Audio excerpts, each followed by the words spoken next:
Assalamualaikum and hello.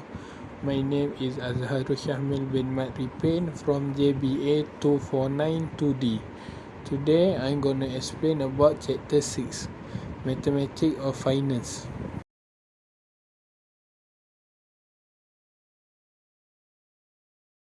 The first one is the time value of money. Time value of money can be defined the concept that a sum of money is worth more now than the same sum will be at a future date, due to its earning potential in the interim. In the easy way, it means money that you have now is worth more than money you have in the future, because in the future we don't know what will happen. The second one is formula for time value of money. FB can be defined as future value of money. PV can be defined as present value of money. I can be defined as interest rate. N can be defined number of compounding period per year. T can be defined as number of years. General present value formula. First is PV0 plus 2 FB1 open bracket 1 plus I close bracket 1, and the second one is PV0 plus FV2 open bracket 1 plus I close bracket 2.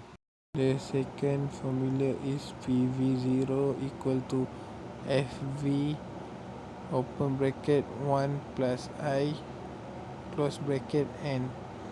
The second formula you want to use to here in the table is PV0 equal to FV open bracket PVIFA multiply N close bracket.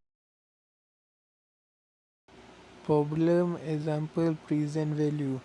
Julia Miller want to know how large of a deposit to make so that the money will grow to $10,000 in 5 years at a discount rate of 10%. The solution is 10,000 minus open bracket 1 plus 0.10 close bracket multiply by 5. The answer is 6209.21. It can be labeled that 10,000 is the future value and 0.10 is the interest rate, 5 is the years. To get the final answer, you have to use the formula PVIF interest multiplied by years, and the answer is PVIF 10% multiplied by 5. The final answer is 6210. Now the general future value formula is FV1 plus P0 open bracket 1 plus I close bracket 1, and FV2 equal to P0 open bracket 1 plus I close bracket 2. The second formula is FVN equal to P0 open bracket 1 plus I close bracket N, and the second one is FVN equal to P0 open bracket FVIFA multiplied by N close bracket. Problem example future value. Julia Miller want to know how large her deposit of $10,000 today will become at a compound annual interest rate of 10% for 5 years.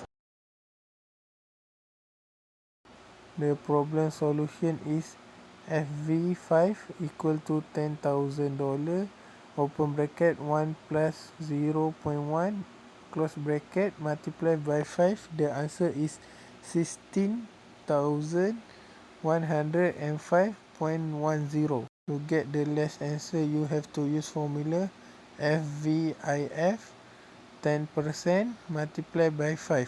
The answer is 16,110.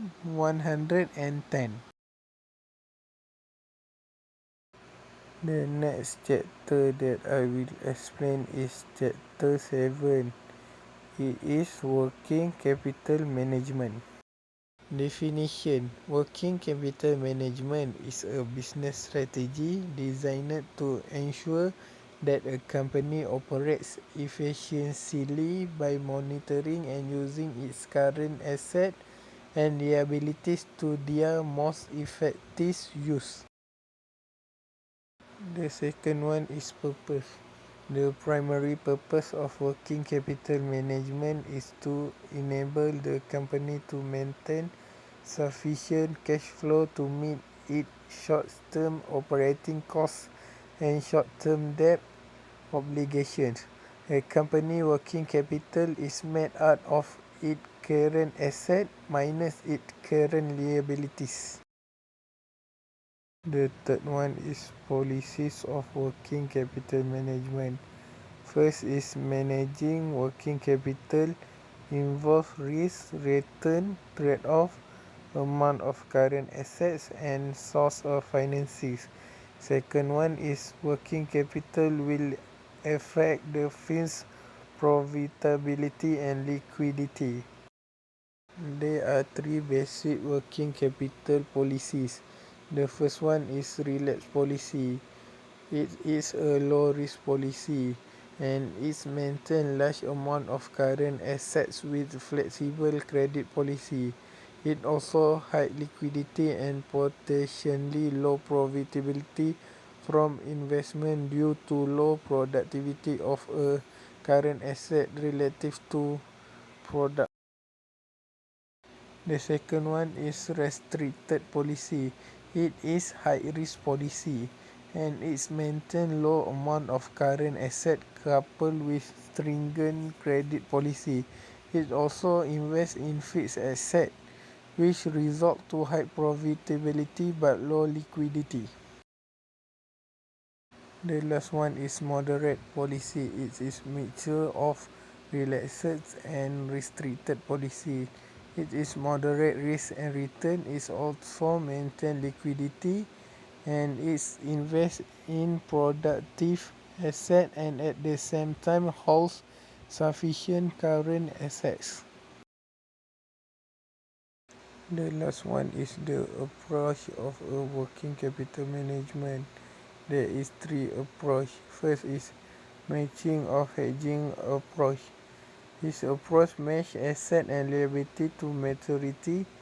Basically, a company uses long-term source to finance fixed assets and permanent current assets and short-term financing to finance temporary current assets. The second one is conservative approach.